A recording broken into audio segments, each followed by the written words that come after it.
big zit under my nose. Don't look at it. Ah! Hello. Have you ever played that game where you put that thing in your mouth and you have to try to read the cards? Ah! Ah! Ah!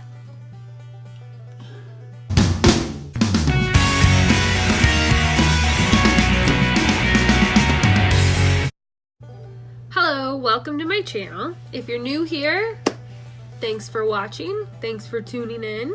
My name's Kiata Chic. And if you're a returning subscriber, thanks so much for subscribing.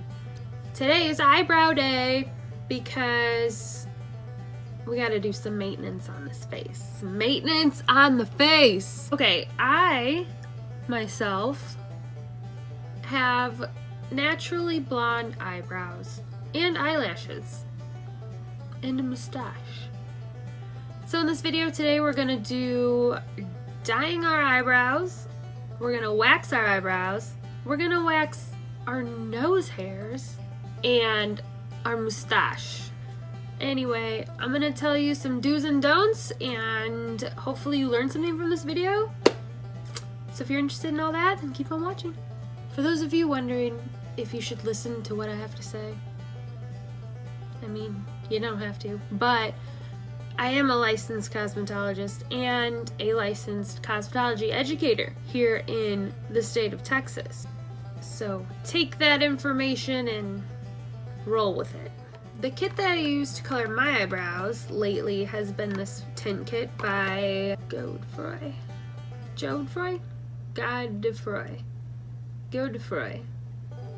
I don't know how to say it. This is the tint kit that I've been using to color my eyebrows lately. And I'm going to show you how to mix it right now.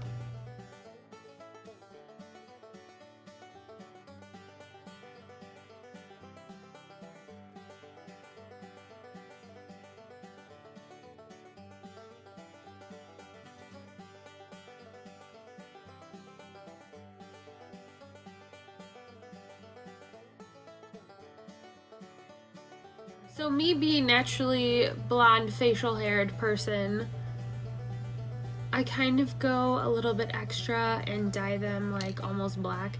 Even though this kit says light brown, let me tell you, they all turn black. So I don't know, maybe this isn't the best kit for you. Now this step is very important, especially with this dye and really any dye, color. We call it color in the professional world. You really only want to color the hairs, not your whole face. So don't go slapping this on, your skin everywhere because it stains. It will stain and it'll stay there for like 3 days. Dip into the product a little bit at a time and apply it just like you would filling in your eyebrows with makeup. I'm just gonna state the obvious that you should pin your hair back because this will dye your hair too. I'm not interested in having eyebrows the same color as my hair. Always follow manufacturer directions. For light brown and medium brown, it's only 1 to 2 minutes you process. So while this is processing, let's go over a few things about waxing. Waxing do's and don'ts. Grow your hair out to at least 1/8 of an inch long so that the wax can stick to the hair and pull the hair out from the root and not just break the hairs off. Make sure skin is dry before waxing. Facial skin tends to be far more sensitive than other parts of the body, so the sensitivity could cause a lot of redness after waxing. It could cause irritation, it could cause acne to come up. With that being said, soaps, perfumes, makeup, stuff like that shouldn't be applied for at least 12 hours after your waxing service. Make sure not to expose newly waxed skin to direct sunlight for 24 hours. Also, avoid sunlight for 24 hours before waxing. Don't wax before you go to a tanning bed and don't wax after you go to a tanning bed for at least 24 hours because this can cause you to peel your skin off and the hairs, and it leaves nasty like open wounds. Don't wax eyelashes, don't wax irritated skin, cuts, warts, moles, sunburned skin. recent scar tissue areas or tattoos. Don't wax if you're using at least 8% Accutane, retinol or Retin-A, or any prescription acne medication. Don't wax if you have dermabrasion services, microderm, chemical peels, things like that. Don't wax if you've used any hair removal creams in the last 24 hours. Don't wax around body piercings. Don't wax over Botox or injections for at least 72 hours. So my preferred brand of wax that I use at home is Satin Smooth. And I also prefer to use hard wax versus soft wax. Difference between hard wax and soft wax. Hard wax, when you put it on, the wax itself gets hard and cools off, and you use that to pull it off. Soft wax, you put it on the skin, it remains sticky, and then you have to use a strip like this to remove the wax. Hard wax, you can wax over the same area multiple times without ruining the skin, whereas soft wax, you can only wax that area one time. Hard wax mainly sticks to the hairs, whereas soft wax removes a layer of your skin. So both are good to use. I've used both in the past, but I prefer hard wax because I have really resistant hairs and they're really coarse and thick, and one-time waxing just doesn't get them all off. So I gotta use the hard wax. If you're not sure which kind of wax you bought, it'll say on the container if it's hard or if it's just normal soft wax. So I have two here, both Satin Smooth. This is Wild Cherry Hard Wax. And then I have another example. This is Satin Smooth's Ultra Sensitive Zinc Oxide Wax. Both are pretty good. This one you use the strips with, this one is hard wax, so you need just the applicator to use it. Okay, a little product knowledge about Satin Smooth. You can get yourself a little Satin Smooth kit if you want to, a little starter kit. It'll come with everything that you need, or you can buy them individually. This is Satin Cleanse. This is the first step, and this opens pores for easy hair removal. Okay, then Satin Release. I have a big bottle here because I go through this one a lot. This is a cleansing oil for removing wax residue that's been left on your skin. It's important to know that if you're allergic to anything, that this contains sunflower oil, wheat germ oil, and almond oil. Third thing, this is Satin Cool. This is a antiseptic gel that has aloe vera in it, so it reduces redness and irritation after waxing. The last thing you need is Satin Hydrate. This is your final step. This is your moisturizer, and this contains a little bit of sunscreen in it too, which gets rid of redness. A couple more things I want to point out is wax should be kept at the correct temperature. So if it's too hot, it can burn the skin. If it's too cold, it can remove the skin. So it should be the consistency of like syrup and not thick or lumpy or anything like that. Another note, if the room temperature is too cold, the wax will harden on the skin and it'll be difficult to remove. I know, there's a lot of information about waxing that a lot of people don't know unless you went to school for it. And if you're one of those people that goes to a salon to get waxing services done, don't lie to your esthetician or your cosmetologist because bad things happen. So if you went into a tanning bed and then you're like, no, I didn't go tanning, they're gonna wax your eyebrow and your skin's gonna come off with the wax. So just know that. Just know that. And don't lie about using retinol, and don't lie about being on Accutane because it really does affect your skin. And now the processing time has completed for our eyebrows, so I'm gonna go wash my face and I'll be right back.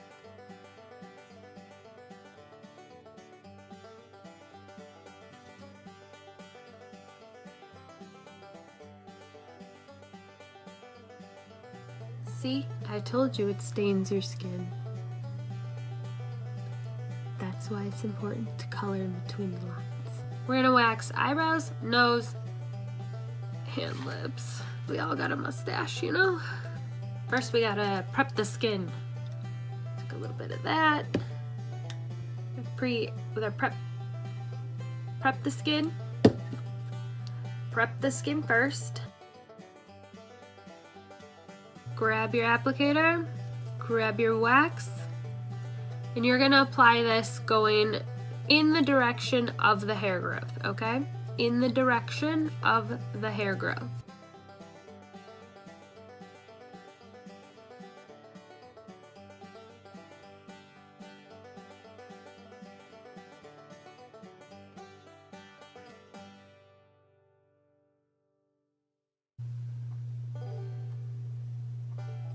So I'm gonna start with my unibrow.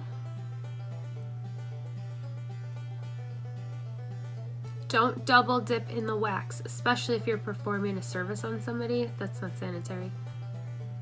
If it's your own wax spot, do whatever you want. But if you're at work and you're doing this, no double dipping. So you can use the other end or you can grab a whole new stick. So as you can see, this wax got hard. It's dry. I mean, it's not dry, but it's not really that sticky anymore. So once it hardens on your skin, then you can remove the wax. So you want to remove the wax going against the way the hair grows. So you applied it going with the direction of hair growth, now you're going to rip it off opposite direction of hair growth. So I lift up a corner, pull skin tight, and if it's a large section, do a short rip, pull skin tight, and a second rip. And then you can see all the little hairs stuck to the strip. And then if you have residue left over, you could take your wax strip and pick it up like that. Okay. There we go.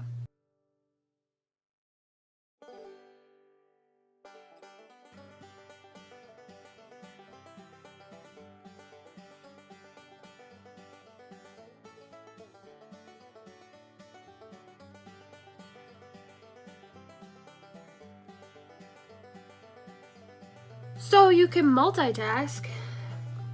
Let's do our mustache at the same time. I hate this part. I have a big zit under my nose. Don't look at it. Ah!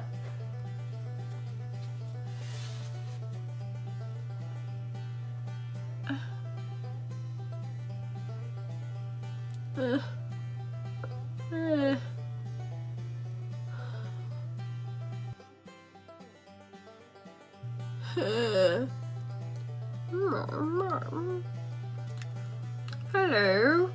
Hello. Have you ever played that game where you put that thing in your mouth and you have to try to read the cards without moving your lips? You should try it.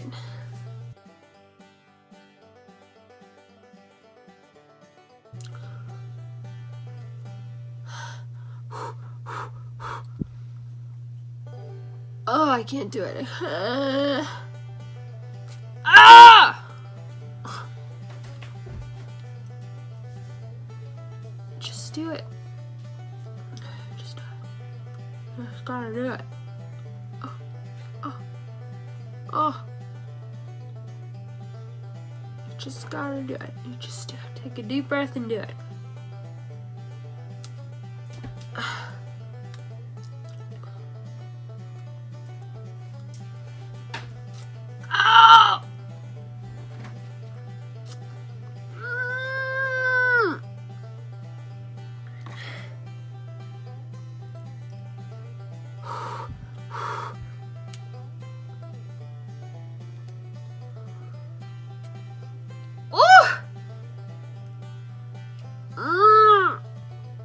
All of the hairs.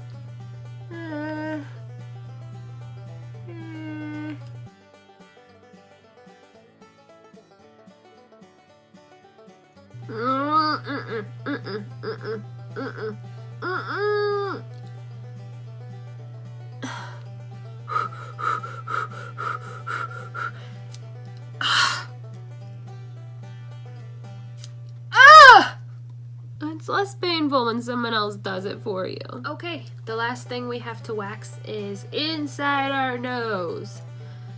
This is my favorite part. So I'm gonna remove my piercing first, and then we'll jump right in. Now, we're gonna take our smaller applicators, these guys, and you wanna coat both sides of the stick, just like this, both sides. Now don't go too far up your nose, okay? It's just the outer rim, okay? The outer rim. Place applicator in the nose. My wax is a little too hot. That's okay. And close the nostril. Just hold it shut till it sticks there. Like that. Oh yeah. This is real beauty.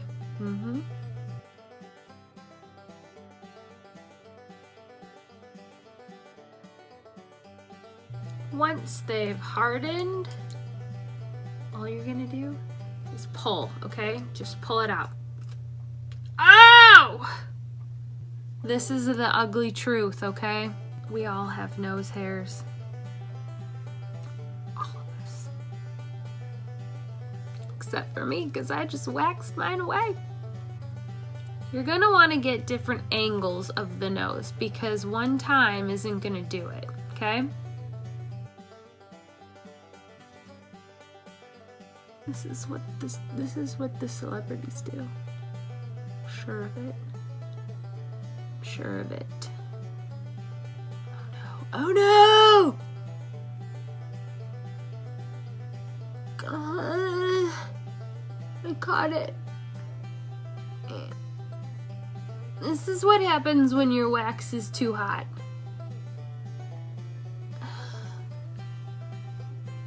Would you believe I'm a professional?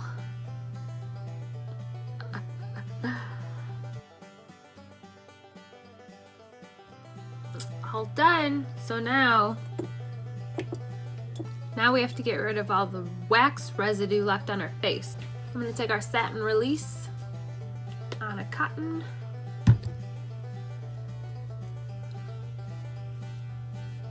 And just wipe away the residue. You can also use this if you accidentally put wax somewhere that you didn't mean to. Like if you get it stuck on your eyebrow instead of around your eyebrow, you can use this to just remove the wax without waxing those hairs off. And then for inside your nose, if there's any residue left over, you can put the oil on a Q-tip and get all up in there. A little bit of Satin Cool to get rid of my redness. Put